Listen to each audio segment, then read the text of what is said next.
Bueno, nuestro siguiente expositor invitado es el magíster Nogardo Jiménez, quien es coordinador del programa de Antropología en la Facultad de Ciencias Sociales en la Universidad Mayor de San Simón.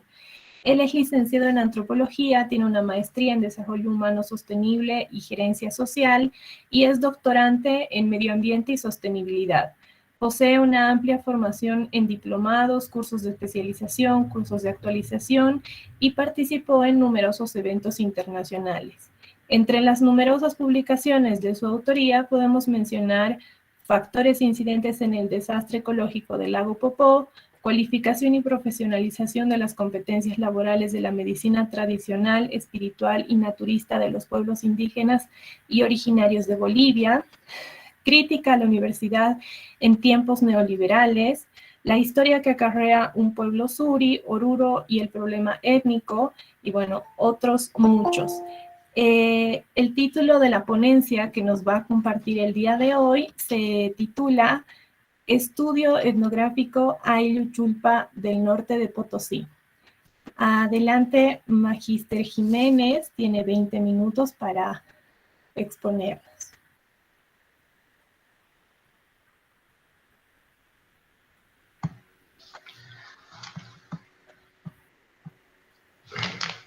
Bueno, muy buenos días a los organizadores de este segundo encuentro.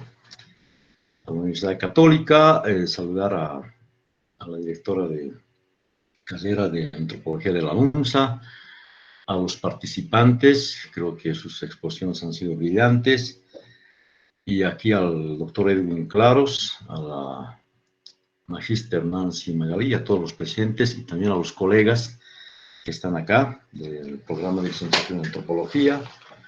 Y un saludo especial a los alumnos de la carrera de Antropología de la Universidad Técnica de Oruro.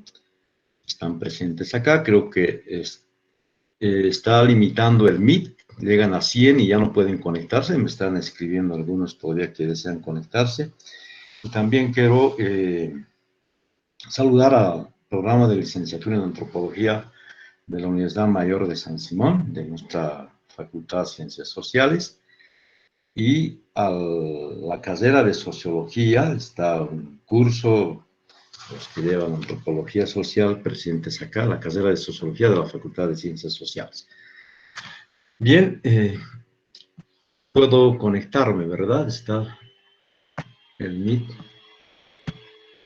disponible, Sí. perdón, un momentito.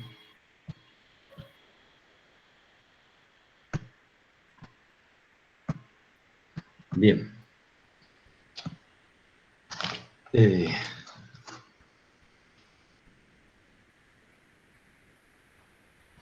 Bien.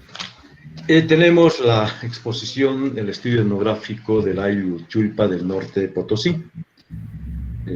Bueno, este estudio lo hemos realizado teniendo en cuenta la problemática de las comunidades originarias del norte de Potosí, que obviamente son recurrentes en cuanto se tiene a linderos, ¿no? Fundamentalmente entre las comunidades o aylus del sur de Oruro y el norte de Potosí. El norte de Potosí está en la provincia de Bustillos. Tenemos 7 aylus originarios que son parte de esa provincia. La ciudad más representativa, una ciudad intermedia, es Ayagua. Estaba en ese territorio, en el territorio del Ayllu Chulpa, la mina más grande y rica de Sudamérica, la mina de estaño, que es la del siglo XX, que en sus mejores tiempos de la Comibol había, obviamente, llegado a tener más de 6.000 trabajadores mineros, ¿no? Y acá también Patiño hizo su fortuna con la explotación de la minería del estaño, ¿sí? Entonces tenemos antecedentes históricos precoloniales, además del Ayllu Chulpa. Bien, considerando... Magíster, disculpe que lo interrumpa, su presentación se quedó congelada, entonces si la puede... Sí, se quedó congelada en la última diapositiva. Perdón. Voy a presentar de nuevo, por favor.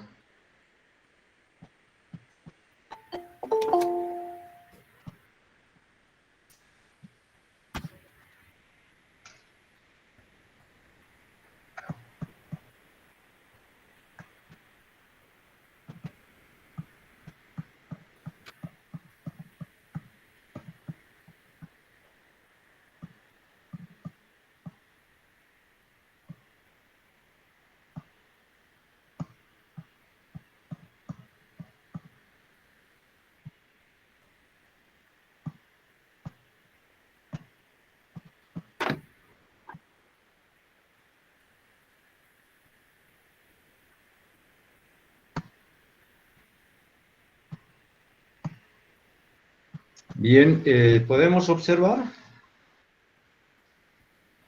Sí, Hola, ahora hola. sí. Sí, Ya. sí, sí. Ahora Decía que esta presentación es el estudio etnográfico del Valle Chulpa del norte de Potosí. Bueno, eh, el nombre de Chulpa viene obviamente de una toponimia que hemos podido rescatar de algunos testimonios, ¿no? Fundamentalmente de una autoridad originaria, ¿no? Deviene de un contraste de la existencia de momias, monumentos funerarios antiguos en el territorio del Ayllu, donde se han encontrado obviamente estas momias llamados chulpas, y no solamente tenemos en esa parte del norte de Potosí, sino en toda la parte andina de nuestro país, ¿no? Eh, esta referencia del Ayllu Chulpa no hemos podido encontrar en bibliografías, estudios que han realizado específicamente sobre el Ayllu. Sin embargo, algunos informantes claves, como el señor Ángel Caro, nos dicen que señalan lo siguiente, que sus abuelos o nuestros abuelos dicen estos lugares estaban siempre habitados por chulpas, existen restos de la comunidad de Marcaui. En el Ayllu hemos encontrado un cementerio de los chulpas, Ángel Caro, un informante claro. La situación geográfica y territorial, el Ayllu Chulpa está ubicado en la parte noroeste de la provincia de Bustillos del departamento de Potosí, con una extensión de 397.04 kilómetros cuadrados, según los datos históricos en el norte de Potosí. Se consolidó el señorío Charca. Tenía una organización de tipo dual en varios niveles, se divide en dos mitades o parcialidades, la de arriba, la Aranzaya, o Alaxaya, y la de abajo, el Urinsaya o Mancasaya. Cada parcialidad estaba conformado o está conformada por aylus mayores, estos por aylus menores, que a su vez se subdividen en dos niveles jerárquicos menores. En la segunda mitad del siglo XV, los incas expandieron sus fronteras al territorio Charca. La Confederación Charca hizo frente sin éxito a las tropas incas en el valle de Cochabamba, actualmente Cochabamba, y tuvieron que someterse al nuevo orden. Esta es una ubicación geográfica del Ayllu Chulpa, del norte de Potosí. Bien, esta investigación etnográfica se lo ha realizado a partir de la metodología cualitativa y etnográfica, ¿no? Fundamentalmente. Tenemos aquí en la composición de lo que significa las funciones del Ayllu, sobre su organización. El Ayllu nos representa a una condición étnica, reproduce lo que es la etnicidad, la cultura, ¿sí? Fundamentalmente el hecho de que las costumbres deben ser respetadas y practicadas en el Ayllu. La primera autoridad del Ayllu hace esa función, que se vayan cumpliendo. Entonces el Ayllu es el orden en sí establecido, ¿no?, de la organización sociopolítica, cultural dentro de lo que significa esa institución. Productiva. El Ayllu es productivo en el sentido de que las tierras, tanto comunarias y las tierras que lo vamos a ver más adelante, que están siendo cultivadas por los originarios, obviamente tienen que ser respetadas bajo un principio de un derecho constitucional que tienen en el Ayllu. Y todas deben ser productivas. Y las familias también deben ser productivas. No se admite en el Ayllu familias que estén al margen de la productividad o se dediquen a otras actividades, ¿no? Que no vayan con lo que significa la productividad y obviamente el orden sociocultural establecido en el aire. El territorio, la cuestión territorial, es algo sagrado para el Ayllu, la cuestión territorial. Ellos pueden defender con su vida, con su sangre, como lo dicen, y eso nos demuestra obviamente lo que es los conflictos interétnicos por linderos que han tenido con el Ayllu Sicoya, este Ayllu. El 52, en 1952-53 tuvieron unos conflictos donde han muerto varios comunarios con esas disputas territoriales. Lo político, hay una organización política que tiene que ser respetada. Acá la lógica de la organización está al margen de lo que significa una lógica democrática formal que se ejerce en el Estado boliviano. La organización política, obviamente, está basada en un prestigio que tiene la autoridad, más allá de intereses económicos o de satisfacción del grupo. Es un prestigio de la autoridad para ejercer esa autoridad, valga la tautología, en el aire, lo jurídico. En la cuestión jurídica, obviamente, el Ayllu tiene sus costumbres consuetudinarias y que deben ser cumplidas. Por ejemplo, se castiga a las personas que cometen bigamia, ¿no? Se castiga a las personas que cometen la endogamia, ¿no? El incesto, el aborto, en algunos casos, y el robo de ganado, abigaet, ¿no? Se castigan también la holganza, ¿no? de los comunarios. Entonces, existe un derecho consuetudinario establecido en el Ayllu y que lo ejerce la autoridad.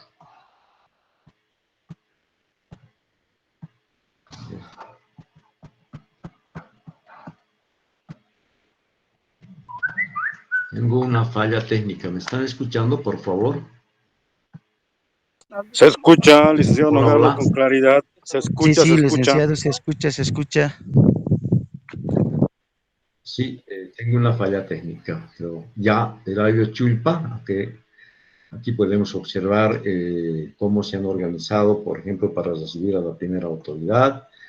Esta es la estructura organizativa, social y política del Ayllu Chulpa. El Ayllu es un territorio, ya dijimos, con 397 kilómetros cuadrados.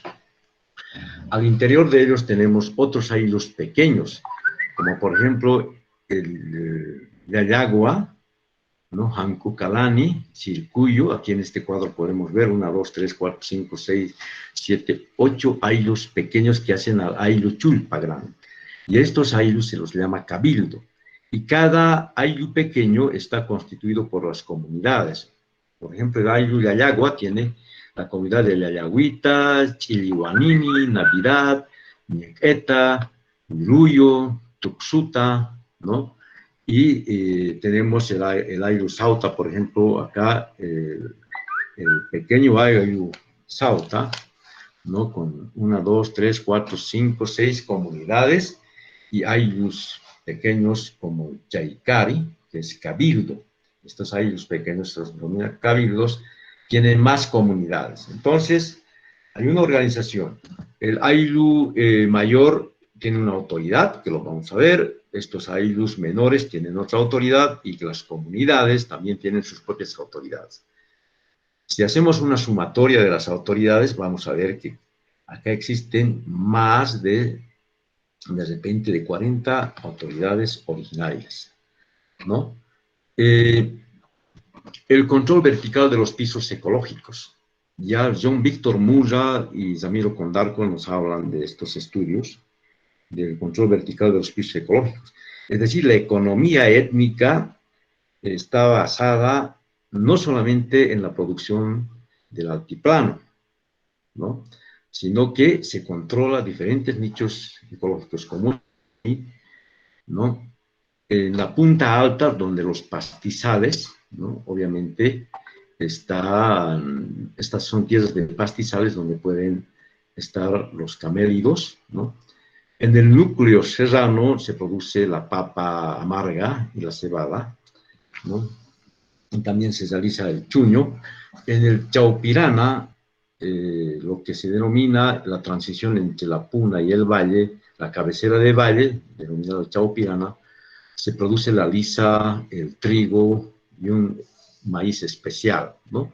Y la papa dulce, y la oca además, ¿no? En el Liquina, que ya es el valle, se produce obviamente el maíz, un tipo de trigo, ¿no? Calabazas, arveja, etc. Estos pisos ecológicos son obviamente controlados por el Ayllu, ¿no? Y también tienen nichos, ¿okay? Nichos ecológicos en algunas comunidades como en San Pedro de Buenavista, etcétera, que no tienen, digamos, una relación territorial, sino es una isla que son del control de estos aylus. Autoridades originarias, acá está el Segunda Mayor, que es la autoridad máxima del ayllu. El Jilanku es la autoridad de ese cabildo de esos aylus menores. El Sursi es el aprendiz que le va a suplir al Jilanku. Y el Kawasiri es la autoridad de cada comunidad y el alcalde comunal de igual forma, ¿no? El alcalde escolar tiene sus funciones eminentemente educativas. El Segunda Mayor es la autoridad más importante del ayllu y además es la que tiene que moverse por todo el ayllu y las comunidades, ¿no? Y es de un gran respeto y admiración en el ayllu, igual que el Jilanku, ¿no? Estas son las funciones que cumplen estas autoridades: las de producción de la estructura social del ayllu, regulación de conflictos, categorías tributarias del ayllu, vínculo con los antepasados y deidades tutelares, renueva sus lazos de reciprocidad, ¿no? Obviamente con la Pachamama, los achachiras, otras deidades, control social del grupo y familias mediante asignación de tierras de organización del trabajo, deberes familiares y derechos, mediación con el Estado y el mundo exterior, ¿no? O sea, las funciones del ayllu. El ayllu tiene una mediación mediante su autoridad máxima con el Estado. Uno no puede, obviamente, ir directamente a negociar con el Estado si no es con su autoridad, que es el Segunda Mayor. El problema de una persona del ayllu es problema no de la persona, sino del ayllu. La estratificación social a partir de la tenencia de la tierra. La tenencia de la tierra es un aspecto que no ha sido de repente comprendida en el norte de Potosí. Hay una estratificación social a partir de la tenencia de la tierra. Muchos consideran que son tierras comunitarias. No.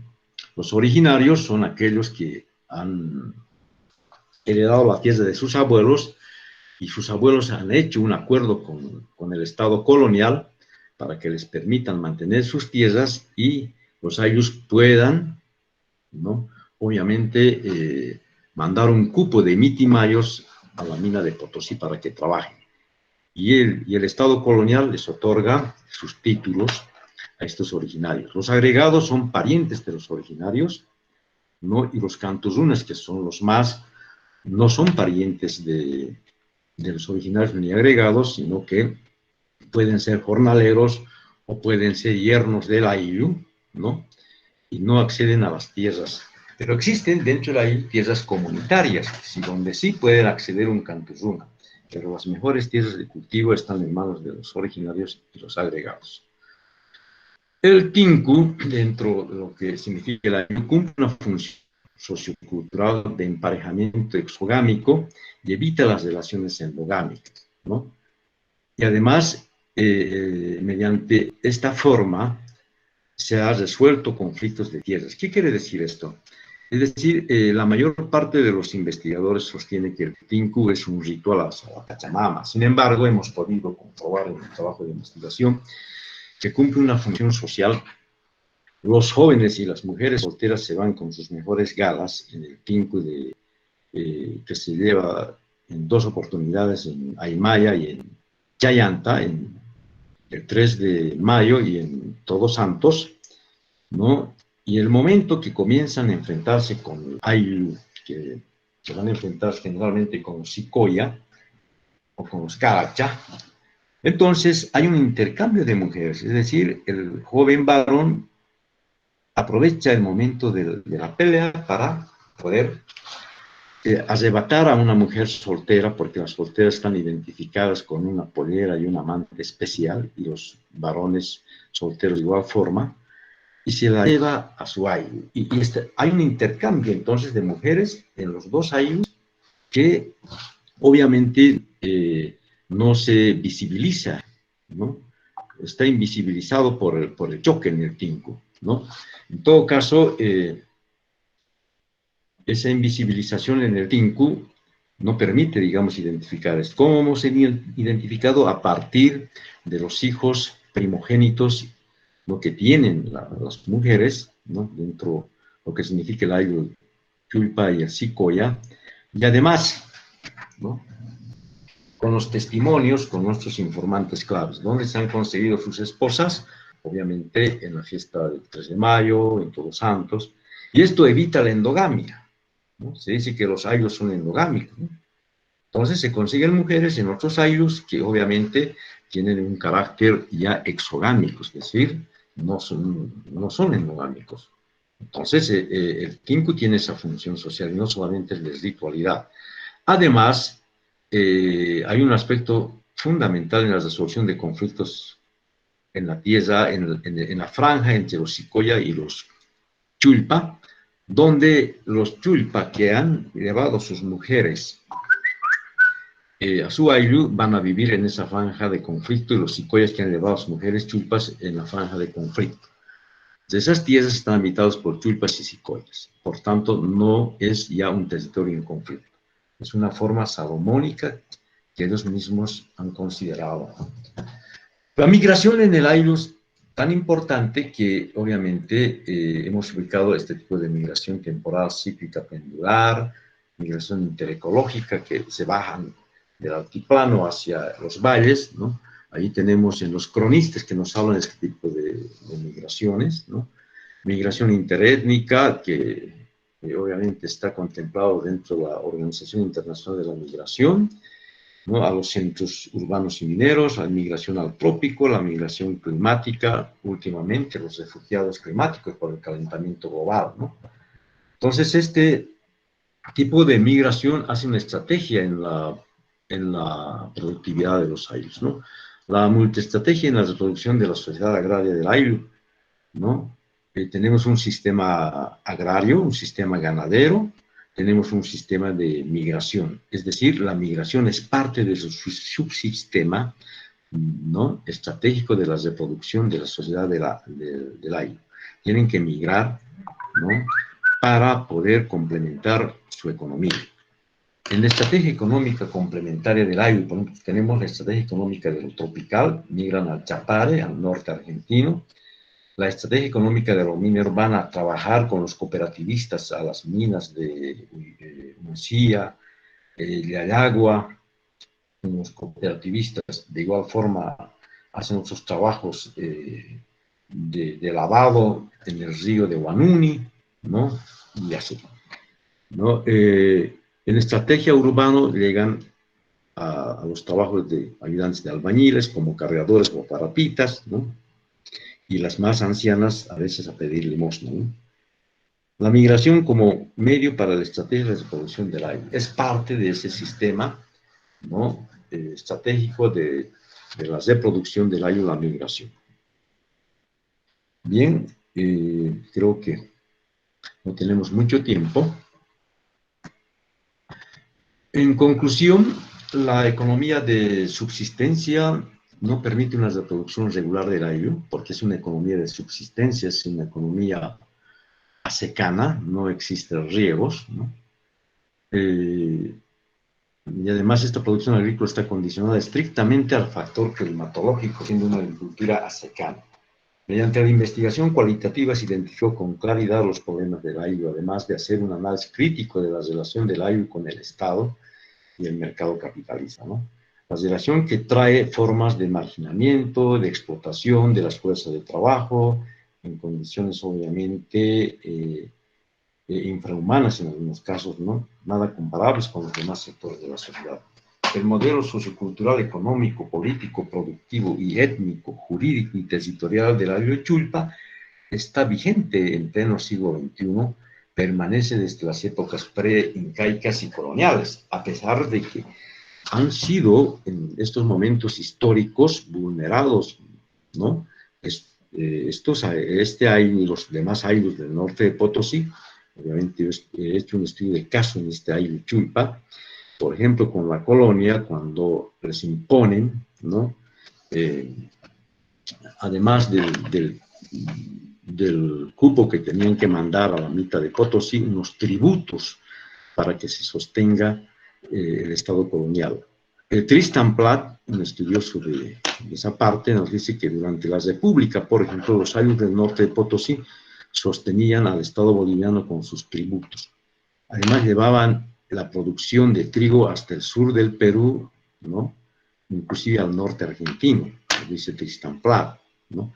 Y en la República también, Melgarejo trata de arrebatar estas tierras comunitarias de los Ayllus con la exvinculación en 1879, ¿no? Y han sido atacados por el Estado, ¿no? Obviamente esas políticas no han sido resistidas desde todo punto de vista de la exvinculación, ¿no? Y no ha entrado en estos Ayllus la hacienda, ¿no? Entonces estamos hablando de sociedades que han mantenido, ¿no?, su organización originaria, y no ha entrado la hacienda, y obviamente este hecho nos permite que estos modelos, ¿no?, estén actualmente vigentes, ¿no?, su forma de organización. No es una sociedad que ha ido desapareciendo, a pesar de las migraciones muy fuertes que tuvo en la década de los 80, ¿no?, cuando hubo una gran sequía, ¿no? Obviamente estas migraciones hicieron que se utilice como una estrategia para complementar su economía, ¿no? Entonces esa reproducción sociocultural de la Ayllus está vigente, ¿no?, con todo lo que significa su cosmovisión, sus prácticas religiosas, etc. Bueno, podríamos hablar varias exposiciones sobre la Ayllus Chulpa, obviamente sobre la cuestión jurídica, que es un problema de tierras, ¿no?, sobre la cuestión de la cultura y sus prácticas como es el tinku, etcétera, y muchas otras temáticas que están actualmente vigentes, y obviamente el tiempo no nos permite. Bueno, muchas gracias, estamos para poder responder algunas interrogantes o preguntas, ¿no? Y para concluir, decirles que esta investigación de carácter antropológica se ha realizado fundamentalmente con la metodología cualitativa. Muchas gracias. Excelente, muchas gracias, Magíster Jiménez. Sin duda es un estudio etnográfico con una información muy valiosa, con mucha riqueza y que realmente podríamos quedarnos hablando un montón, ¿no? Pero bueno, tendremos que dejarlo un poquito hasta aquí. Vamos a dar espacio, por favor, a máximo 3 preguntas por temas de tiempo, que veo que ya hay unas manitos levantadas. Procuren ser puntuales con la pregunta, por favor. Primero vamos con Fabiola.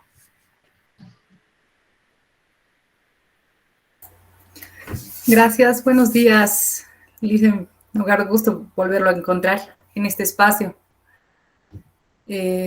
¿Cómo está, quería Fabiola? consultarle Realmente el gusto sobre... es mío.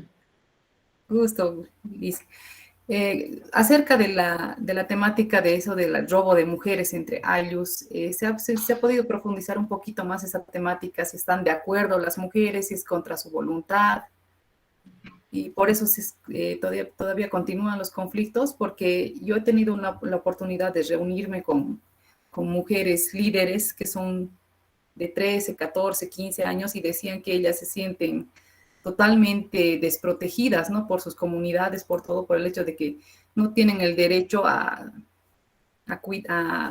protestar de nada, ¿no? Son raptadas, incluso por gente mayor, ¿no? Y que las violan y después vienen y se casan con ellas, ¿no? Y ellas no estaban de acuerdo con esa situación. No sé si esto pasa en estos Ayllus o todavía no se ha profundizado en esa temática. Gracias.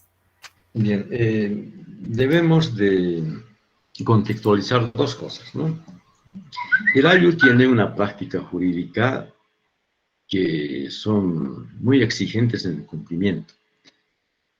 No permiten que un hombre casado esté de repente metiéndose con una soltera. A ese pueden, inclusive desde la pena capital, la bigamia, ¿no?, hasta la expulsión de las comunidades sin derecho a nada, pérdida de sus tierras, etc., ¿no? Entonces, en la investigación no he encontrado que un casado haya robado a una mujer, ¿no? Segundo, no he querido llamarle robo de mujeres, ¿no?, sino un intercambio de mujeres. Es que las mujeres van predispuestas a conseguir su pareja. Y no solamente las mujeres están, las que están en el ayllu, sino llegan para esa fiesta de muchos lugares. Llegan de Santa Cruz, llegan de Cochabamba, llegan de Oruro, llegan del norte argentino, llegan predispuestas a conseguir su pareja. Ahora, obviamente, algunas seguramente ya han encontrado su pareja en otras instancias, pero aquellas mujeres solteras llegan a conseguir su pareja. Igual los jóvenes llegan para el Tinku, ¿no? Y tienen que también estar presente el momento del cultivo, digamos, de la siembra y la cosecha, las mujeres jóvenes y los varones. Pero en otros tiempos no los encontramos, están personas mayores, ¿no? Están cumpliendo otras actividades, ya sea trabajando como empleadas domésticas, ¿no?, o trabajando en otras cosas, en tejidos, por ejemplo, en la Argentina, ¿no?, hasta en España se encontraban, ¿no? Pero llegan para su fiesta, predispuestas a conseguirse una pareja. Y aquellos que no quieren participar de este ritual, bueno, no participan, ¿no? Entonces habíamos considerado este elemento inicialmente como una especie de robo, pero habíamos considerado que es un intercambio de mujeres. Igual los varones llegan a conseguir su pareja. Y una vez que de repente tienen una mayoría de edad, comienzan a volver al ayllu para heredar sus tierras de sus padres, ¿no? Y así sucesivamente se mantiene la reproducción étnica cultural del ayllu, ¿no? Se castiga, por ejemplo, el aborto, ¿no? Hay un castigo cultural que lo llevan adelante los aymaras, pero también en algunas comunidades, no en todas, hemos visto la muerte civil, ¿no? Le denominan el kencha, aquel que se ha metido con una persona casada, o aquella que ha abortado, y dice, ay, él es kencha, o él es kencha. Por tanto, no puede estar en la comunidad. Como está viviendo el kencha en la comunidad, va a llegar granizadas, va a llegar desastres naturales, entonces hay que expulsar. No le des la mano al kencha, porque si le das la mano, caminas unos 3 metros, te caes y te rompes el brazo. El kencha no puede viajar en un bus, porque el bus se va a volcar, ¿no? Entonces, ese es el kencha, ¿no?, tipificado así. Él no tiene espacio en el ayllu y tiene que irse definitivamente. Esa es una muerte civil que le dan por un castigo o por una falta, perdón, que ha hecho la persona, ¿no? Pero eso se ha ubicado en algunas comunidades que están cercanas al departamento de Oruro. No, eso, Fabiola, ¿no? ¿Y cómo, digamos, llegamos a identificar este intercambio de mujeres, ¿no? Haciendo con los informantes claves, viendo, ¿no?, las fechas de sus hijos primogénitos, por ejemplo, ¿no? Entonces, concuasan con esas fechas del 3 de mayo, ¿no?, con lo que es Todos Santos, ¿no? Y así se evita la endogamia, ¿no? Porque muchos estudiosos dicen los aylus son endogámicos, son 4 o 3 familias que se casan entre ellos. Pero este elemento, ¿no?, el Tinku nos permite romper esa endogamia, o de repente es ficticio la existencia de la endogamia porque esta práctica nos hace ver que se casan con otras mujeres de otros años, ¿no?, que se diga la exogamia. Gracias por tu pregunta, Fabiola. Gracias. Vamos con las siguientes 2 preguntas, las decimos de corrido y procuramos que sean bien puntuales porque el tiempo ya se nos está yendo. Teresa Choque, estabas con la manito levantada. No sé si quieres hablar. Dicen buenas tardes y ¿Cómo felicitaciones está, por la Teresa? brillante exposición. Mi duda es la siguiente: ¿cuál es la religiosidad que practican ellos? ¿Cómo lo practican? Esta parte de la religiosidad, licenciado. Muchas gracias, para ser breve. Gracias. Gracias, Teresa. Escuchamos la siguiente pregunta, así la responde juntas. Aida, ¿estás con la manito levantada? Sí, gracias, Valeria. Buenos días desde Centroamérica, es un gusto escucharles desde por aquí. Mi inquietud llega alrededor de la expresión intercambio de mujeres y no sé si tiene relación con la primera pregunta que hicieron, pero me llama poderosamente la atención esta interpretación del tinco y del ay en su conjunto. Gracias. Bien, ahora sí, Magíster, por favor, a las dos preguntitas, muy puntual. Bueno, voy a empezar por la última pregunta, ¿no? Obviamente lo correcto debería de ser intercambio de mujeres y de varones, ¿no? Eso es lo más correcto, porque también los hombres, pues obviamente están predispuestos, en este caso, a buscar a su pareja e irse inclusive a vivir con las mujeres, ¿no? Se van a vivir con las mujeres a su ayllu. En algunos ayllus hay una fuerza, obviamente, de la línea matrilineal, ¿no? O sea, hay un dominio matrilineal en el sistema de parentesco que tiene mucha fuerza y obviamente se va por ese lado. Y en los ayllus que tienen la línea patrilineal, ¿no? El sistema de parentesco, se van con los padres, ¿no? O sea, mejor dicho, el varón le lleva a su ayllu, ¿no? Cuando la línea patrilineal. Cuando la línea es matrilineal, las mujeres le llevan a su ayllu al varón. Entonces, lo correcto, de repente, en este trabajo de investigación, es el intercambio de varones y mujeres. Pero el fondo en sí de esta práctica es no caer en la endogamia, ¿no? No caer en la endogamia. O sea que es una forma de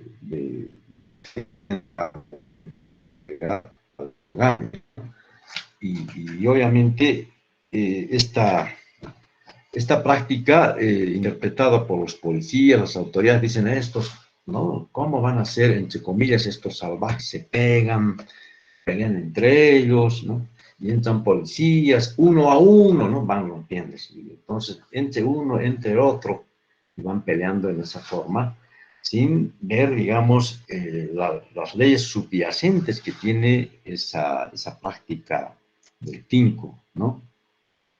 ¿Por qué de repente puede caer un poco pesado a la cuestión de género, cuando hablamos solamente del intercambio de mujeres, parece de una posición patriarcal, ¿no?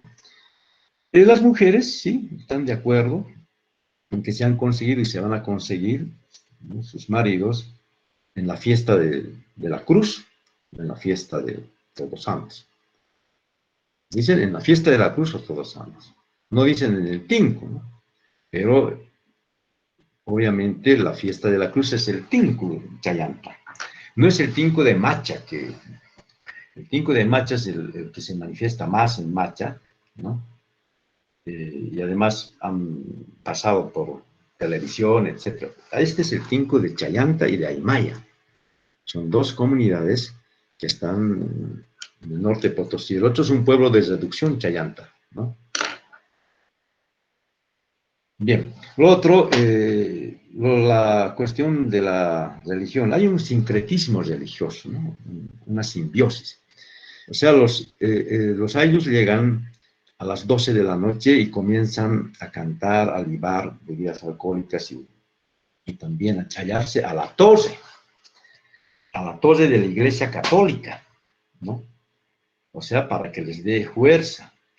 Antes de pelear no ingresan a la iglesia. Entonces llevan una cruz, donde está una cruz de madera, está representada la imagen de Cristo crucificado, ¿no? La autoridad originaria lleva esa cruz. Una vez que concluye la pelea, entran a la iglesia, ¿no? Y ahí está el cura celebra una misa, muchas veces y otras veces no, ¿no? Y obviamente están representados ahí por las imágenes de la religión católica y todo el protocolo que tiene la religión católica, ¿no? Entonces aquí también se ve un sincretismo religioso y una simbiosis, ¿no? Entre la religión andina y la religión católica, ¿no? No es una expresión puramente de la religiosa andina,